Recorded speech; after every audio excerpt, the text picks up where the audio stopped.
నారా రోహిత్ హీరోగా 'బాణం' సినిమాతో తెలుగు ఇండస్ట్రీకి ఎంట్రీ ఇచ్చి మంచి గుర్తింపు తెచ్చుకున్నారు. నారా రోహిత్ ఏపీ సీఎం చంద్రబాబు నాయుడు గారి తమ్ముడి కొడుకు అనే సంగతి తెలిసిందే.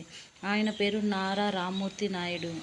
చాలా కాలం నుంచి రామ్మూర్తి నాయుడు అనారోగ్య సమస్యలతో బాధపడుతూ ఉన్నారు.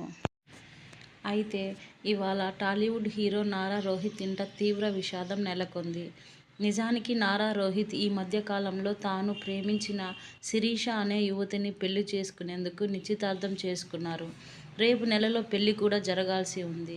ఈ సమయంలో ఆయన తండ్రి సీఎం చంద్రబాబు నాయుడు గారి సోదరుడు రామ్మూర్తి నాయుడు హఠాత్ మరణం చెందారు. ఈ విషయాన్ని రోహిత్ టీమ్ స్వయంగా ప్రకటించింది. నారా రోహిత్ తండ్రి కార్డియాక్ అరెస్టు కారణంగా ఈరోజు మరణించారు. రామ్మూర్తి నాయుడు గత కొంతకాలంగా అనేక అనారోగ్య సమస్యలతో బాధపడుతూ ఉన్నారు. ఆయనను ప్రస్తుతం ఏఐజీ హాస్పిటల్లో చేర్చి చికిత్స అందిస్తున్నారు. ఆరోగ్య పరిస్థితి విషమించడంతో ఆయన ఇవాళ ఉదయం కన్నుమూశారు. రామ్మూర్తి మరణంపై నందమూరి రామకృష్ణ సంతాపం తెలిపారు. కుటుంబ సభ్యులకు ప్రగాఢ సానుభూతి తెలిపారు.